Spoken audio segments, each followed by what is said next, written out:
Izay ny momba ny vaovao samihafa ivadika kosa ao anatin'ny pejy ara-toekarena isika misy ny hetsika ara-toekarena moa izay tanterana etsy amin'ny tranobe ny tetim-pivoarana Anosy mandritra ny 2 andro entina ampafantarana ny tsirairay avy ny fiantraikan'ny krizy izay lalovan'ny firenena eo amin'ny lafiny ara-toekarena sy sosialy. Hetsika moa izay karakarain'ny fiadidinana lefitry ny primatura misanan'ny toekarena sy ny indostria izay niara-ny asa kaiky tamin'ny tetikasa ny firenena mikambana momba ny fampandrosoana ny PNUD.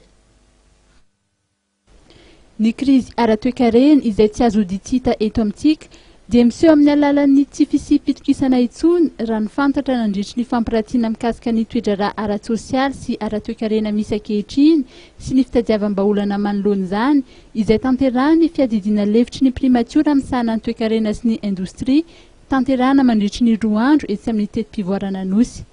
Sahiran-tsaina ireo mpandraraha eo anivon'ny sehatra tsy miankina, mahazovana ny tsy fandriam-pahalemana, mihena ny taham-pahafahana amin'ireo fanadinana ara-panjakana,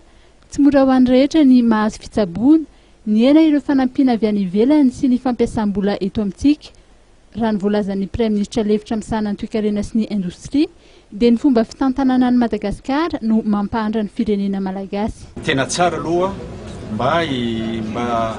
tadiavana vahaolo mba tsy hisiana le krizy aloha satria io anisan'ny zavatra anankiray ataoko hoe manimba ny fiainan'ny malagasy ary zay koa no mahatonga ny firenenkafa nazy hoe mahantra ny Madagasikara. Ny Madagasikara tsy mahantra mihitsy fa ny fomba fitantanan'ny Madagasikara mihitsy mampahandra ny vahoaka malagasy. Anisan'ny nahitana fiakarana kosa nefa ny vola niditra eo amin'ny fandranana entana ary koa ny isan'ny orinasa madinika izay niforana. Io matoa izy hitanao saly mitombo kely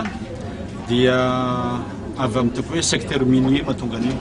satria efa nanomboko ny asa amin'ny Toamasina amin'ny fanondrana nickel sy cobalta misy koa fanondranana entana be dia be koa any atsimo kasika ny fasakamenty fa raha ohatra jerena ankapobeny zany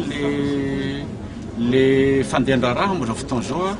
dia mbola tsy tonga amin'ilay ataoko hoe le niveau nisantsika tamin'ny 2008 ary mbola lavitra be mihitsy ny ezaka ataontsika mba ahafahantsika manatratra an'izay fa heureusement nisy io zavatra io raha tsy zany angamba tena mamendratra mihitsy mamoaka le grafy izay hitantsika ndreo. Nanamafy ity farany fa ilaina ny famahana ny krizy politika mba ahafahana manarina ny toekarena. Ireo torohay sy antotanisa ampiratiana mandritry ny 2 andro dia natao mba ahitana soratra ny zava-misy mba ahafahana mibanjina ny hoavy sy akana fanapahan-kevitra. Raha pitsy moa dia mbola isy ny lobary andasy izay azo ny rehetra hatrehana.